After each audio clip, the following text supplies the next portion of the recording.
Ampere के नियम के अनुप्रयोग का। इसमें पहला बेटा जो अनुप्रयोग पढ़ने वाले हैं वह पढ़ने वाले हैं अनंत लंबाई के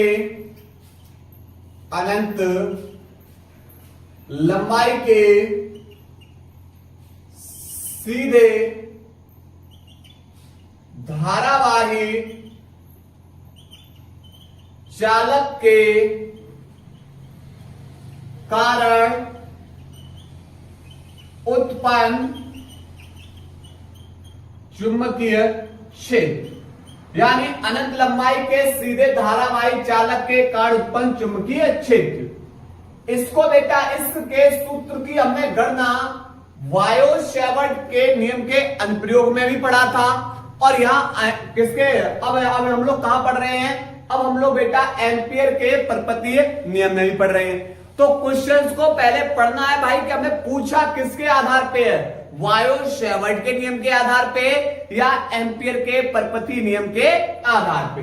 अब समझिए, सबसे पहले आप बेटा एक सीधा धारावाही चालक तार AB लेंगे, ठीक है।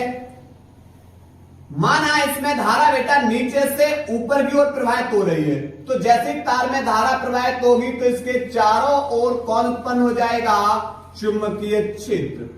कौन उत्पन्न हो जाएगा, चुंबकीय क्षेत्र। जो इसके तार पे मैंने मान लिया, जो तार पे एक बिंदु ले लिया हमने O, और O से R दूरी पर एक बिंदु P ले लिया, और इसी बिंदु P पर हमें बेटा गणना करनी है चुंबकीय क्षेत्र की। सबसे पहले एक धारावाही चालक तार लीजिए जिसमें धारा I प्रवाहित करोगे, तो इस तार से R दूरी पर उत्पन्न चुंबकीय क्षेत्र की गणना करनी है। क्लियर, समझिए। तो क्या लिखेंगे इसके बारे में, इसमें लिखेंगे माना AB एक धारावाही चालक है जिसमें धारा I ऊपर की ओर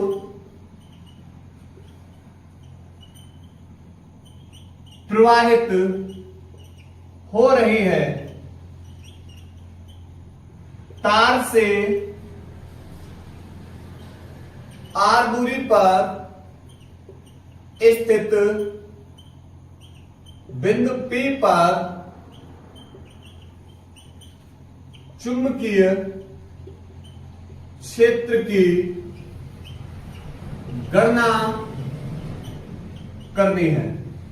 आप समझिए, सबसे पहले बेटा किसके आधार से, वायो-सैवर्ट के नियम के आधार पे। तो रेखीय समाकलन V इंटू में dl बराबर होता है म्यू नॉट इंटू में I। अब बेटा करना क्या है, अब यहां से देखो B हमारा, अब यहां से बेटा सबसे पहले दो वेक्टर का जो डॉट गुणन होता है वो क्या होता है, B इंटू में dl, और डॉट के लिए बेटा क्या आएगा, cos थीटा। डॉट के लिए क्या आएगा, cos थीटा बराबर म्यू नॉट इंटू में I। तो दो वेक्टर का जो डॉट गुणन बेटा वो क्या आएगा, डॉट के लिए cos और क्रॉस के लिए sin, ठीक है। अब चूंकि ये बेटा जो चुंबकीय क्षेत्र है वह कैसा है, पथ के अंदिश है, इसलिए बेटा यहां पर थीटा बराबर कितना होगा, 0, और cos 0 का मान कितना होता है, 1। तो रेखीय समाकलन B इंटू में dl cos 0 बराबर म्यू नॉट इंटू में I। cos 0 का मान बेटा 1, चुंबकीय क्षेत्र, इसी चुंबकीय क्षेत्र की तो गणना करनी है, इसको बाहर निकाल लो, ठीक है। तो रेखीय समाकलन होगा B इंटू में B को बाहर निकाल लिया, रेखीय समाकलन केवल dl का होगा, cos 0 का मान 1 बराबर म्यू नॉट इंटू में I। अब देखो B और D के सापेक्ष L का समाकलन L बराबर म्यू नॉट इंटू में I।